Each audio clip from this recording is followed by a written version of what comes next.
Donc, je voudrais dire que ceux du front et tous ceux qui ont assuré le fonctionnement du pays ont surgi de l'indifférence et parfois du mépris dans lequel ils étaient tenus jusque-là.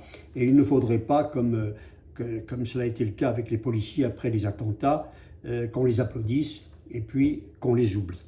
Donc reconnaissance à eux, à tous et à chacun. Comme nombre de métropoles de l'ouest et du sud de la France, Grenoble a pour l'instant échappé au pic de l'épidémie et de la pandémie. Était-elle mieux préparée que d'autres? Y a-t-elle fait face mieux que d'autres? Je ne le pense pas sur le fond, parce que je crois que sur les sujets de la vie quotidienne qui préoccupent nos concitoyens, beaucoup reste à faire. Alors comme représentant de l'opposition municipale légitime telle qu'elle s'est exprimée le 15 mars dernier, j'ai participé et collaboré à tout ce que vous avez mis en place jusque-là dans un esprit constructif, dans un climat d'union et de responsabilité. Mais s'il est un devoir qui se trouve renforcé aujourd'hui, c'est le devoir de vérité. Les Grenoblois n'ont pas besoin d'une compétition verbale et politique, mais ils ont besoin de mesures qui renforcent la protection et la solidarité entre nous tous. Cette vérité contraint à dire que dans ces crises, de mon point de vue, les responsables locaux ne peuvent pas se contenter de répercuter les consignes nationales, ils doivent être à l'initiative et ils doivent être dans l'anticipation.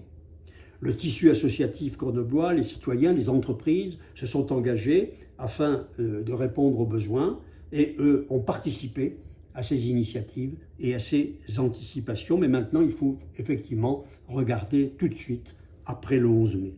Et il me semble que la municipalité, je l'ai dit et je le répète, avait le devoir de s'impliquer pour la fabrication locale de masques pour tous, comme le fait maintenant la région. Elle a le devoir de réfléchir avec tous les partenaires publics et privés aux moyens d'accès rapide aux tests dès que ceux-ci seront opérationnels.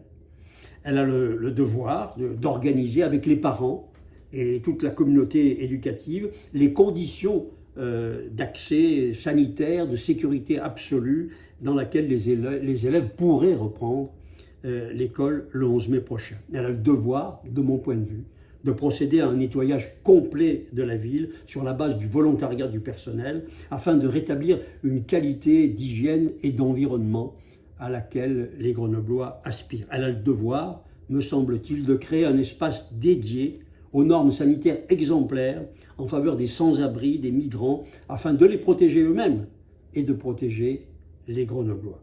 Ensuite, il faudra voir plus haut, il faudra voir plus loin, observer tout ce que cette crise remet en cause d'une part et conforte d'autre part dans ce que nous sommes. Elle appelle bien sûr déjà à l'humilité plutôt qu'à tenter d'en tirer un profit politique en la faisant entrer dans nos propres dogmes préétablis. Elle appelle aussi, et ça on peut le conclure immédiatement, au renforcement des liens humains qui sont plus forts que tout, au renforcement de la proximité, en particulier au plan local, parce qu'aucun système ne sauvera jamais l'humanité d'elle-même. C'est à chacun d'entre nous d'y prendre sa part.